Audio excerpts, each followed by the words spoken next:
With summer right around the corner, many pools are in search for lifeguards. However, many pools choose to opt out of that option and leave swimmers to swim at their own risk.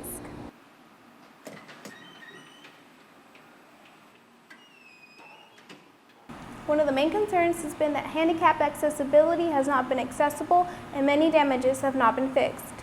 However, many students are not aware of the student health services on campus. These services provide free visits with health professionals for any students enrolled.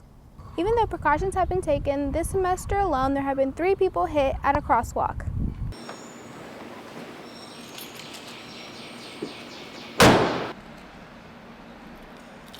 Locking your car is something that can easily be forgotten. Recently, PC has been an easy target for car break-ins. This event has been held for 6 years and is hoped to be continued, especially for student workers. Anxious faces gathered in Ferguson Auditorium, ready to learn school spirit from the cheer teams and the band. Orientation leaders led these prospective students to know what it feels like to be a lion for a day. Local residents of Commerce, Texas meet every month for city council meetings. This month's meeting focused on upcoming elections for 3 city council positions.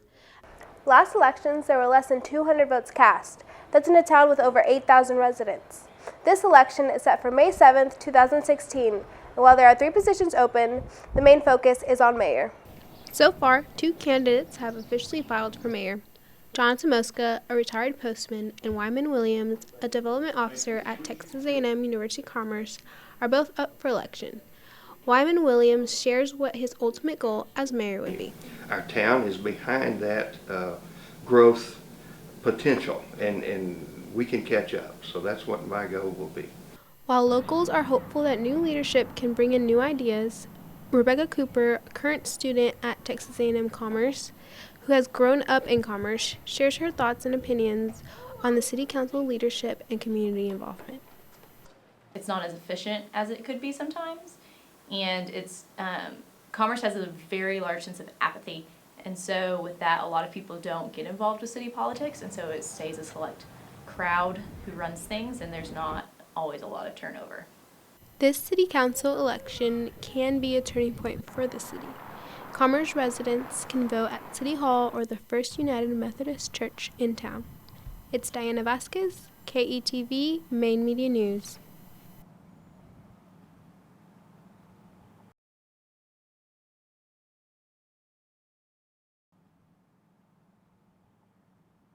The percussion department hosted a guest concert on Monday that featured Nathan Daughtry, a world-renowned composer and performer who specializes in percussion.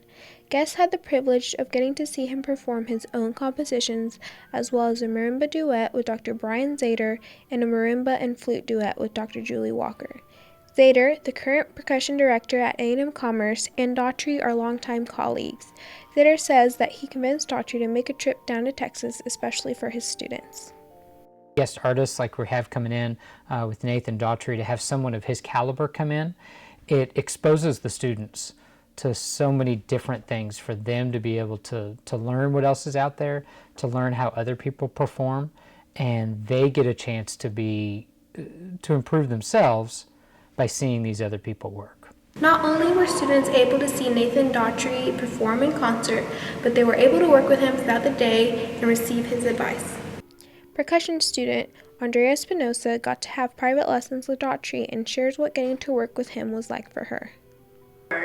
That he wrote and have him perform them the way like they should be. You know, it's like having an author tell you why they wrote their book. You know, it's like it gives you a whole different insight on the book itself. The music department usually invites recognized musicians like Daughtry to campus and hopes to continue doing so in the future. I'm Diana Vasquez, KETV, Main Media News.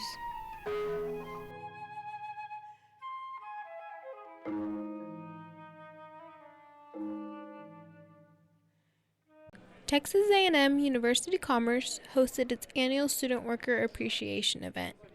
Over 1,000 student workers were invited, including work-study, residential assistants, and leadership positions on campus. Tommy Aguilar, the outreach advisor for financial aid and scholarships and one of the head committee chairs for the event, shares why holding an event like this is important for the student workers.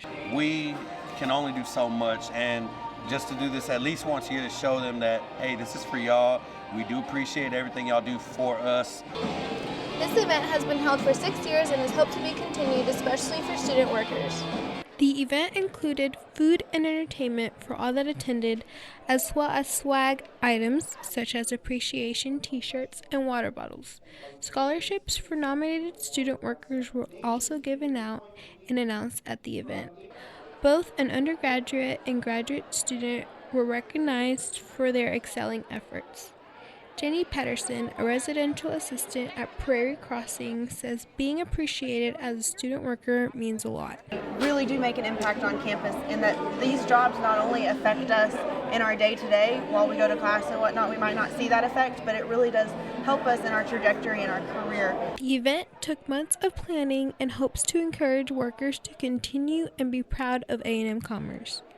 I'm Diana Vasquez, KETV, Main Media News.